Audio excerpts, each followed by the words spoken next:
I don't want to address Christopher, as he has not honored my requests, nor shown he values my thoughts or feelings in over a decade.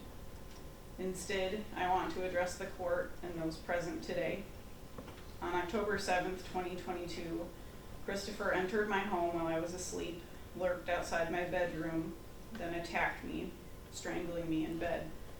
I was fairly certain his plan was to rape and murder me. At that moment, my worst fears about a creepy man who lived in my apartment complex in college and became obsessed with me became very real. I feel I have done everything I can to keep him away from me and protect myself. The morning he entered my home and attacked me, he told me he just wanted to talk. He revealed to me he had been tracking my location for months, yet hadn't approached me or asked to speak with me since 2014 when I was granted a PPO. I tried to remember my last interactions with loved ones as he bound my hands and feet, shoved a ball gag in my mouth, and taped my mouth shut. When he carried me out of my home, I prayed someone would see me, bound like a prisoner, wearing only a t-shirt and underwear. I wondered if my dog and I would die in the tiny, windowless, soundproof bunker where he took me, laid me on a mattress, and handcuffed me to the wall. I wondered if I would see daylight again.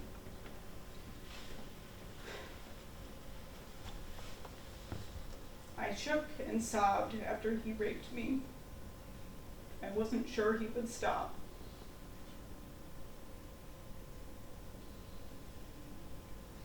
If I tried to push him away, would he hold me down again? If I told him how scared I was and how disgusted I was with him, or I screamed again, would he tape my mouth shut, knock me out? I spent 13 hours in this makeshift prison, weighing my options, on alert and in constant fear of bodily harm and death. My stomach churned at the thought of him faking my death on Lake Michigan as he told me he planned.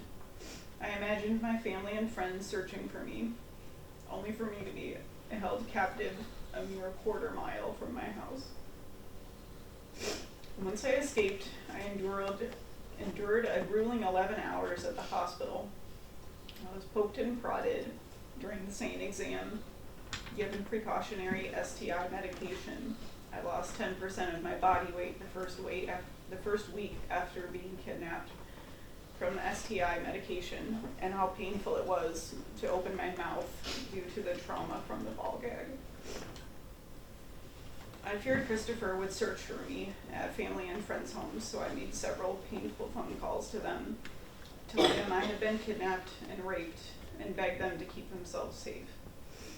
Many close friends who were aware of Christopher's stalking behaviors and feared for my safety were devastated, crying as I told them what had happened and feeling frustrated they couldn't do anything to help. Once he was arrested and the investigation of my home was completed, I apprehensively returned home to care for my pets.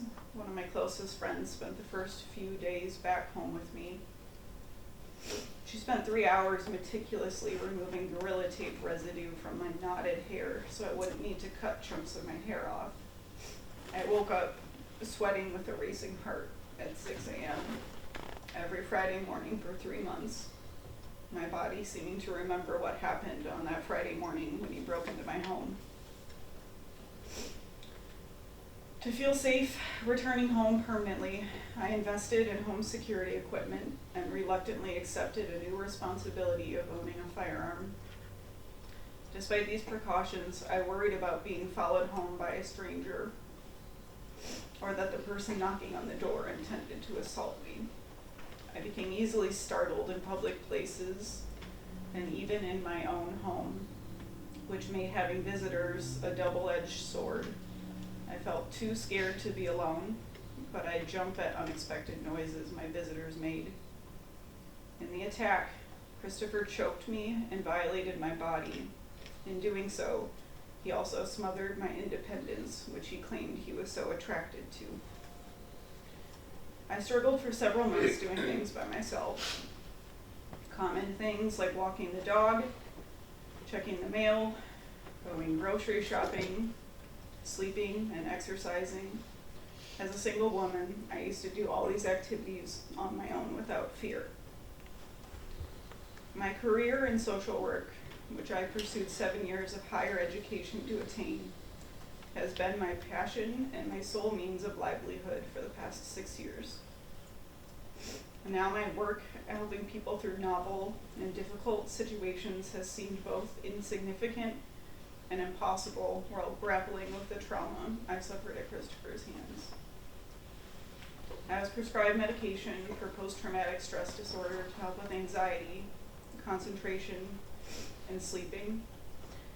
I had to seek short-term and long-term disability as my inability to sleep and focus impacted my ability to work more than part-time.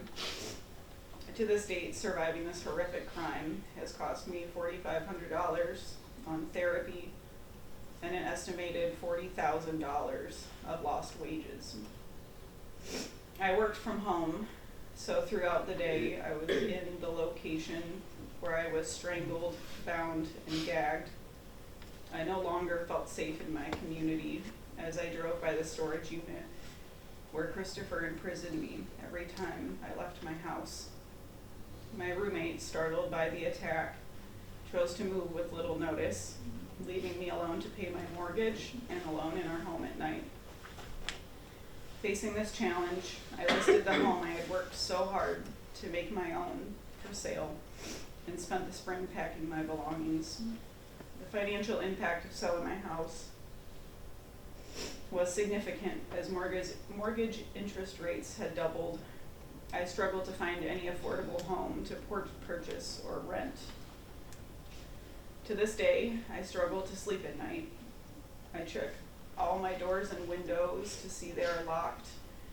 I lock my bedroom door and sleep with a light on and a firearm at my bedside. I still wake up in the night, haunted by the assault, misinterpreting shadows as attackers and thrashing my legs or screaming, trying to fend off a rapist in my nightmares. I found acquaintances and loved ones treat me differently since the kidnapping. Once a strong support system for friends, many now seem to shy away from talking with me about difficult aspects of their lives, not wanting to upset me or burden me with their own issues. Others have pulled away, not knowing how to interact with or support someone who has been through something so horrific. I now have a great distrust for men in general, not wanting to be alone with a man outside of my circle of close friends or family. I have little interest in intimacy and sexual relationships, and sometimes have a strong urge to pull away from simple displays of affection from loved ones. I find myself angry at my physical body, angry I wasn't strong enough to fight Christopher off, and mad at how I look and that he was attracted to me in the first place.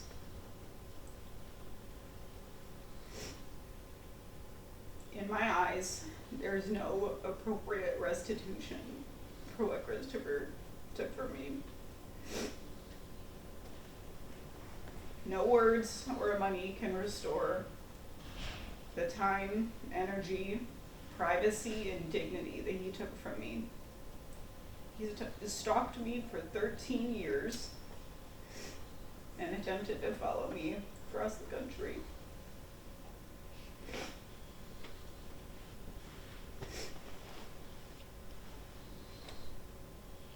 I saw multiple personal protection orders, none of which thwarted his relentless obsession with me. It ended by him kidnapping me, locking me in a soundproof room, and raping me. I feel I was very fortunate to have escaped his imprisonment, as I know that not all victims survive crimes like these. I never want to worry about him hurting me or another woman ever again. I ask that the court protect myself and other women from being stalked and raped by this sick and destructive man by considering the longest sentence permitted by law. Thank you, ma'am.